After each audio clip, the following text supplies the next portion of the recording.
hanggang Sahara.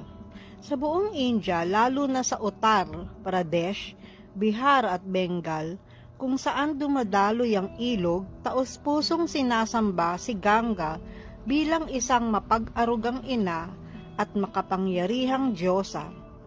Isa sa mahahalagang kaganapan tuwing panahong ito ay ang Ganga Sagara Mela na ipinagdiriwang sa tagpuan ng Ganges at Bay of Bengal. Kung hindi makapunta sa mismong ilog, ginagamit ang Ganga Jal o tubig ng Ganga na nakaimbak sa mga tahanan para sa paglilinis o pagpapadalisay. Napakahalaga ng papel ni Ganga sa kulturang Vedic. Madalas siyang binabanggit sa mga Veda, Puranyas at sa mga epikong Ramayana at Mahabharat. Nagmula siya sa hindalaki sa paa ni Sriman Narayan at itinuturing na isa sa kanyang mga banal na lakas o Shakti. Dati siyang dumadaloy sa mga kalangitan, ngunit dinala siya sa mundo sa pamamagitan ng walang sawang penitensya ni Haring Bhagirata ng Dynasting Surya, kaya tinawag din siyang Bhagirati. Ang kwento ng pagbaba ni Ganga ay nagsimula kay Haring Sagara ng Ayodhya na may 60,000 anak. Habang isinasagawa ang isang Ashvamedha na sakripisyo, napadpad ang kabayong ihahandog sa yungib ni Sage Kapila. Inakala ng mga anak ni Sagara na ninakaw ni Kapila ang kabayo, kaya inistorbo nila ang kanyang pagninilay.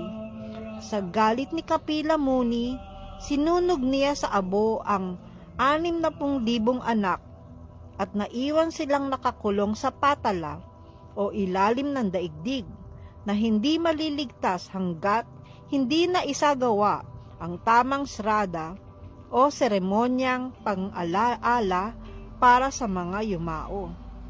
Pagkaraan ng maraming henerasyon, si Bhagirati, apo sa tuhod ni Haring Sagara, ay nakaalam ng kapalaran ng kanyang mga ninuno. Nagsagawa siya ng matinding penitensya at nanalangin kay Lord Brahma na nagsabing tanging tubig ng Ganga lamang ang makapaglilinis sa mga abo ng kanyang mga ninuno at makapagbibigay ng kaligtasan sa kanila. Itinuro ni Brahma kay Bhagirata na manalangin kay Sri Hari o Vishnu, ang kataas-taasang tagapagligtas, upang payagan ang pagbaba ng makalangit na Ganga. Pumayag si Vishnu, ngunit pinayuhan si Bhagirata na humingi ng tulong kay Panginoong Shiva, sapagkat ang bagsik ng pagbaba ni Ganga ay maaring makasira sa mundo. Pumayag si Shiva, nakilala bilang Gangadhara o tagapagdala ng Ganga, na saluhin ang napakalakas na agos ng ilog sa kanyang mabuhay na buhok. Umiikot-ikot muna ang ilog sa mga hibla ng kanyang buhok hanggang sa mawala ang tindi ng kanyang pagbagsak, bago dumaloy pababa sa Himalayas at saka sa mga kapatagan, nililinis ang tuyong kalupaan. Dahil dito, madalas siyang inilalarawan na nasa buhok ni Shiva, at dahil sa siya ay isinilang sa Himalayas, itinuturing siyang nakatatandang kapatid ni Parvati, ang walang hanggang kabiyak ni Shiva. Ayon sa Agni Puranya at Padma Puranya, si Ganga ay bumaba sa araw ng Ganga Dasahara. Ang pagligo sa banal na ilog na ito ay sinasabing maghuhugas ng lahat ng kasalanan. Ang mamatay sa tabi ng Ganga ay lubos na pinagpala, at kung hindi ito magagawa, ang pagtapon ng abo ng isang yumao sa ilog ay sinasabing nagbibigay ng kalayaan mula sa siglo ng muling kapanganakan. Ipinapakita si Ganga bilang isang magandang dalagang diyosa na nakasakay sa isang buhaya at may hawak na banga ng tubig. Ang kanyang imahe kasama ni Diyosa Yamuna ay karaniwang makikita sa mga pasukan ng templo at palasyo. Kahanga-hanga ang banal na tubig ni Ganga dahil sa taglay nitong natatanging katangian.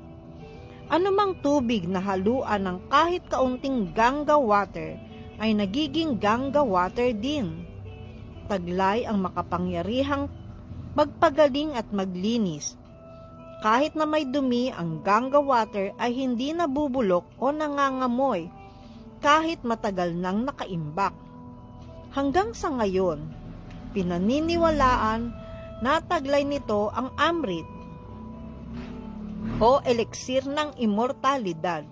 At kahit ang mga sayentipiko ay hindi pa rin lubusang maipaliwanag ang pambihira nitong kalinisan. Haribol.